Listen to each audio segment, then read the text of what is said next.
Buongiorno, bentornati nella mia cucina. Aujourd'hui, je vous amène à Rome.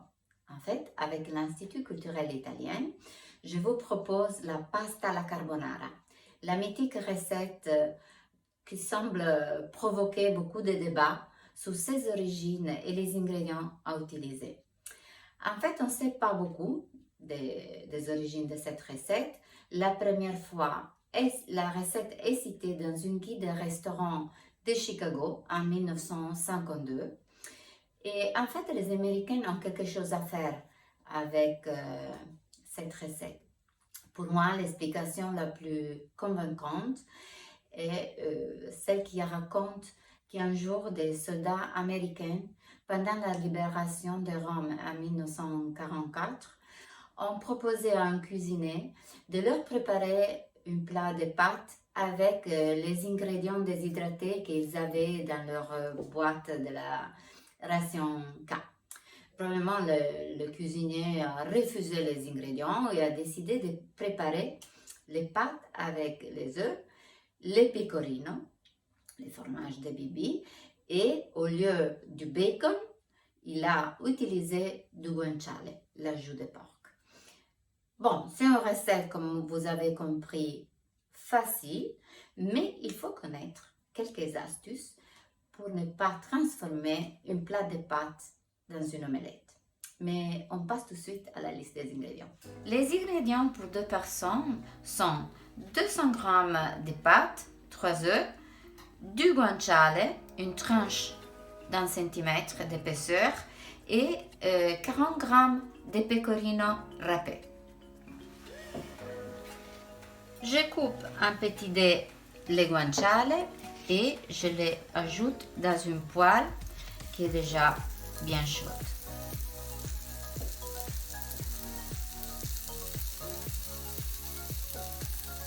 Mais le roi de la recette, c'est vraiment l'ajout de porc.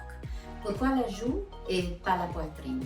Tout d'abord pour cette petite croûte de poivre qui va donner encore plus de goût à notre carbonara, mais surtout pour la magnifique qualité du gras qui se fond dans la poêle et qui va vraiment donner de la gourmandise à la carbonara.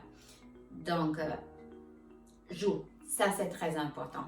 Pendant que l'ajout est en train de devenir à la fois croustillant et vous voyez le gras, il est en train de se fondre, je prépare une bol avec les jaunes d'œufs. Pour ce qui concerne la cuisson des spaghettis, je vous invite à regarder la première vidéo qui est publiée sur la page Facebook et Instagram de l'Institut culturel italien où je vous explique toutes les astuces pour cuisiner les pâtes. Une fois que l'ajout est bien croustillant et le gras a bien fondu, bien sûr, vous avez préparé une casserole avec de l'eau salée pour cuisiner les spaghettis. Et voilà, on met les spaghettis à cuisiner.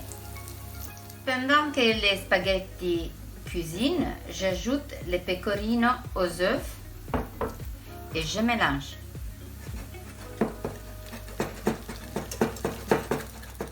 Les pecorino, un fromage de brebis, vous le reconnaissez par cette croûte noire et a un goût beaucoup plus salé que le parmesan. Je vous conseille pour cette recette de le râper à la main, si possible avec ce type de râpe qui forme vraiment de beaux flocons qui se mélangent facilement avec les œufs. On a obtenu une magnifique crème, donc c'est le moment d'ajouter une louche d'eau de cuisson des pâtes. Voilà. Et on mélange encore.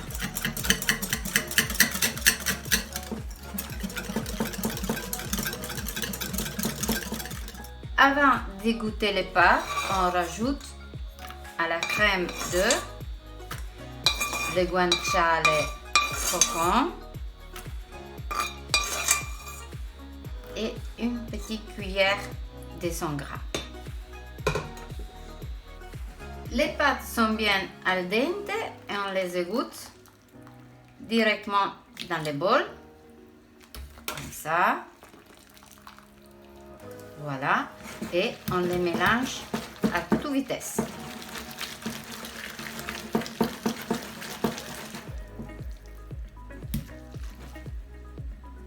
Si nécessaire, on peut ajouter encore un peu d'eau de cuisson des pâtes. Voilà. Et vous voyez la magnifique crème. Maintenant, goûtez. Trop bon. Ajoutez éventuellement du poivre et du sel selon vos goûts. Voilà. Et mélangez encore. Et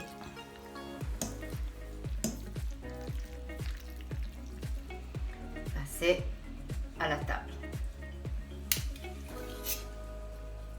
Encore quelques morceaux.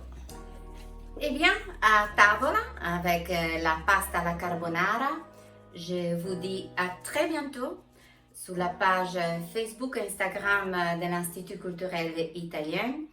Et souvenez-vous, restez chez vous, mais cuisinez avec moi. Ciao!